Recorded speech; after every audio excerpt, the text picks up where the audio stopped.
So ilo, no, ngayon no, pag-usapan natin itong tungkol sa pagbalik ng ating Panginoon, no, sa bawat buhay natin dito sa mundong ito. Maliban doon sa second coming of Jesus. No, ayon sa nakasulat dito sa Biblia, ang Panginoon bumalik sa atin sa bawat buhay o bawat tao dito sa mundong ito. Every time na isang tao kukunin sa kanyang katawan dito sa mundong ito or mamamatay siya at babalik siya sa kaluwalhatian sa ating Panginoon. So ganito kasi yun, no? Hindi natin alam kung kailan ang pagbabalik ng ating Panginoon. Tulad ito ng isang magnanakaw sa gabi. Hindi mo alam kung kailan aatake yung magnanakaw.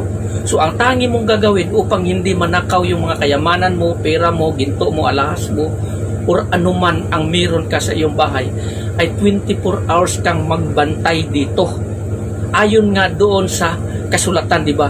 Sa Proverbs, acknowledge Him in all your ways. Acknowledge Him. Acknowledge Him in all. So lahat ng bagay, lahat ng oras, i-acknowledge mo sa kumbaga, alalahanin mo siya sa lahat ng panahon, lahat ng oras at ng panahon. Alalahanin natin siya. Kasi ang pagbabalik ng ating Panginoon ay hindi natin alam. Gaya ng sinabi ko, ang pagbabalik ng ating Panginoon ay tulad ng isang magnanakaw sa gabi na hindi mo alam kung anong oras siya aatake. Kung alam mo ang isang magnanakaw na alauna na madaling araw siya aatake, siyempre matulog ka muna at gigising ka doon sa oras na yon upang mabantayan siya at mahuli mo siya. Pero dahil hindi mo alam kung kailan ang pagpasok ng magnanakaw, kung anong oras, siyempre lagi kang makabantay dito. So dito sa atin ngayon, laging makabantay. Ngayon, kung sa mga ano lang, may mga CCTV, pero dito, hindi ito nangangahulugan sa mga material na bagay, kundi sa bawat buhay ng tao. Kung hindi natin alam, siyempre, lagi natin paghandaan kung kailan darating yon. Hindi ba natin alam kung kailan darating yon, so lagi tayong magmamatiyag at hintayin natin. Ganon din ang pagbalik ng ating Panginoong Jesucristo. Kasi dito sa mundong ito, maraming mga tao talaga na hindi talaga ready sa pagbalik ng ating Panginoong Jesucristo sa kanilang mga buhay. Hindi talaga prepare for nahaharap sa Panginoon. Kasi ayon nga dito sa kasulatan, di ba, sabi ng ating Panginoong Jesucristo dito sa Lucas 17:28, sinabi niya dito sa verse 26, ang pagpaparito ng anak ng tao ay matutulad sa kapanahunan ni Noe. Kapanahunan ni Noe. Ang mga tao nooy nagsisikain, nagsisiinom at nagsisipag-asawa hanggang sa araw na sumakay si Noe sa barko. Dumating ang baha at namatay silang lahat. So ngayon, mapapansin mo natin dito sa mundong ito, di ba? Minsan, hindi natin alam na ang kamatayan surprisang dumating sa isang tao. May mga tao na sobrang saya-saya, na ganito parte-parte, namatay. Maraming mga tao dahil sa sobrang kalasingan namatay. Maraming mga tao rin no, na nagsipag-asawa sila pero doon mismo sa altar namatay ang lalaki, namatay ang babae o kahit sino. So, ganon ang pagbabalik ng ating Panginoon. Ganon ang pag-alis ng ating kaluluwa dito at babalik sa ating Panginoon. Haharap tayo sa Diyos according dito sa nakasulat. According dito sa nakasulat na ang bawat tao haharap sa Panginoon for judgment. No? Ang tanong nito kung tayo ba ay ready sa kanyang pagbalik. Paano kung hindi? Kung darating mismo ang Panginoon sa atin, bigla tayong mamatay sa oras na hindi natin inaakala. Kasi ang pagbabalik ng ating Panginoon, darating ang Panginoon, hindi mo inaasahan. Darating siya sa hindi mo inaakala. So kaya nga sinasabi dito, di ba, pray without ceasing. Pray without ceasing. At lagi mong gawin kung ano ang tinatawag, according dito sa na tinatawag na tama. Kasi marami po talagang mga tao ngayon na hindi gumagawa ng tama. At nang dumating ang ating Panginoon, biglang dumating ang kamatayan ng bawat tao.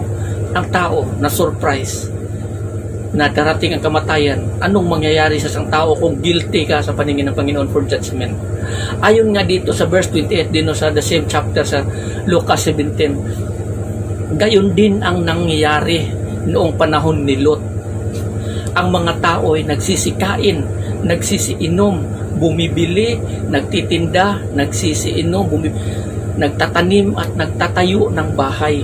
Ngunit ng araw na umalis si Lot sa Sodoma, umulan ng apoy at asopre at natupok silang lahat.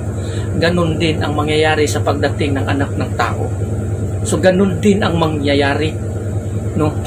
Marami tayo mga ginagawa. Nagiging busy tayo sa ating mga ginagawa. Busy tayo sa pagtatanim, busy tayo sa pagtatrabaho, busy tayo sa ating mga negosyo, busy tayo sa lahat.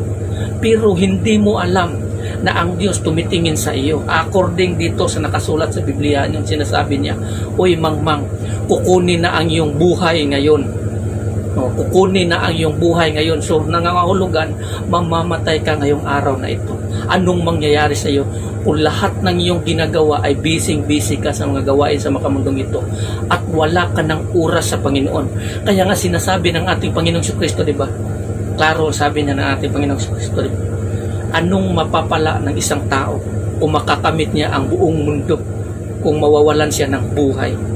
So lagi po tayong mag-ingat kasi ang pagdating ng ating Panginoon hindi mo inaasahan. Darating siya ng bigla na hindi mo inaakala, hindi mo hinihintay. Minsan may mga pagkakataon na hintayin natin siya pero hindi siya dumating, kaya yung iba natutulog. Yun yung nangangahulugan doon sa 10 virgins. No, dahil nga sa tingin nila, 'di ba 10 virgins, yung lima is maalam, yung iba naman is mangmang. Yung 5 noon, tingin nila sa matagal pa yon, ganito ganyan. So nang dumating ang Panginoon, biglang dumating yung mga bride nila, yung groom, wala, hindi sila nakapaghanda, wala na, naiwanan sila.